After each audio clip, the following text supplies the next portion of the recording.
Welcome to my YouTube channel. आज का मेरा ये video lecture polytechnic fourth semester के लिए बनाया जा रहा है। आज का मेरा टॉपिक है यूजेटी रिलैक्सेशन ऑक्सीलेटर। अब आइए इसका हम आगे आपको डायग्राम के थ्रू समझाते हैं। ये आपका देख लीजिए, ये RB2 रेजिस्टेंस लगा है और RB1 रेजिस्टेंस लगा है। उसके बाद आपका ये B1 है, आपका ये B2 है, ये आपका दो टर्मिनल हो गया। उसके बाद आप ये देखिए कैपेसिटर लगा हुआ है आपका, और ये आपका वेरिएबल रेजिस्टेंस है। उसके बाद ये देखिए कैसे मतलब वर्क करता है। जैसे मतलब कि ये जो आपका ये पूरा होता है, ये आपका मतलब ये रिलैक्सेशन ऑक्सीलेटर की तरह कार्य करता है। और इस पर मतलब जो फ्रिक्वेंसी का मान होता है वो R तथा C के मान पर निर्भर करता है। मतलब जो कहने का मतलब ये है कि जो इसका फ्रिक्वेंसी का मान होता है वो R तथा C के टाइम कंट्रोल पर निर्भर करता है। इससे जैसे ही हम मतलब वोल्टेज मतलब जैसे इसमें हम पूरे सर्किट में वोल्टेज अप्लाई करते हैं, तो वोल्टेज अप्लाई करने के बाद होता क्या है कि कैपेसिटर चार्ज होने लगता है। और जैसे ही कैपेसिटर आपका मतलब ये चार्ज होने लगता है तो हमारी जो पूरी वर्किंग होती है वो स्टार्ट हो जाती है। उसके बाद जैसे ही डिवाइस RB1, ये आपका जो डिवाइस RB1 है, जैसे ही आपका डिवाइस RB1 मतलब कि वो चार्ज होने लगता है, ये वाला जो आपका जैसे ही चार्ज होने लगता है तो जो हमारा सिस्टम होता है वो डिस्चार्ज होने लगता है। जैसे ही हमारा कैपेसिटर डिस्चार्ज हो जाता है, और जैसे कैपेसिटर डिस्चार्ज हो जाने के बाद क्या होता है कि जैसे जो हमारा एक्रॉस इस पर वोल्टेज होता है, एक्रॉस वोल्टेज का मान और वैली वोल्टेज का मान बराबर हो जाता है।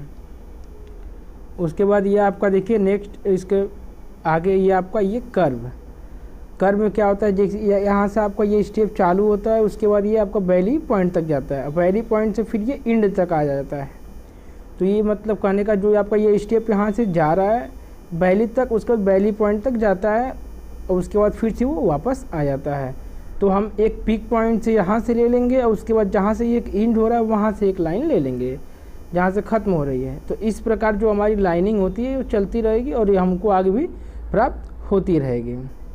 उसके बाद आपका नीचे वाले जो कर्व है उसमें देख लीजिए आप, ये आपका उसमें टी है और उसके बाद ये आपका 2T है और ये आपका स्मॉल t है। इधर मतलब कि आपका ये टाइम है और इधर आपका वोल्टेज है, ठीक। उसके बाद इसमें देख लीजिए, इसमें क्या होता है कि जो आपका टाइम के साथ वोल्टेज घटता रहता है।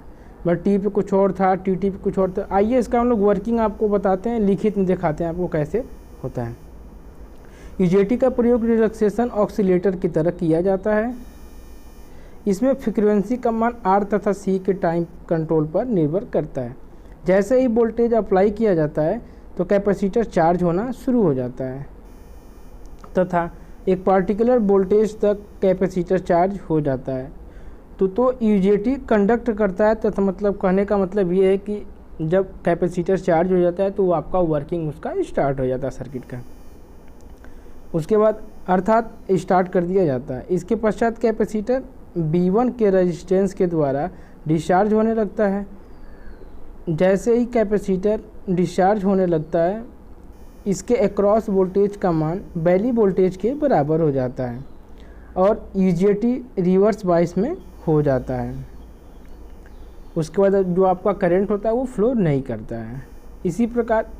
इसी प्रकार प्रोसेस रिपीट होती रहती है। मतलब कि जो ये प्रक्रिया ये बार बार इसी प्रकार दोहराती रहती है और कैपेसिटर के चार्ज और डिस्चार्ज होने के कारण वोल्टेज प्राप्त होते रहते हैं। अतः इसी प्रोसेस को ही हम लोग यूजेटी रिलैक्सेशन ऑक्सीलेटर कहते हैं। यदि आज का मेरा आपको वीडियो लेक्चर अच्छा लगा तो मेरी वीडियो को लाइक करें और मेरा चैनल पर आप नए आए तो मेरे चैनल को आप सब्सक्राइब करें।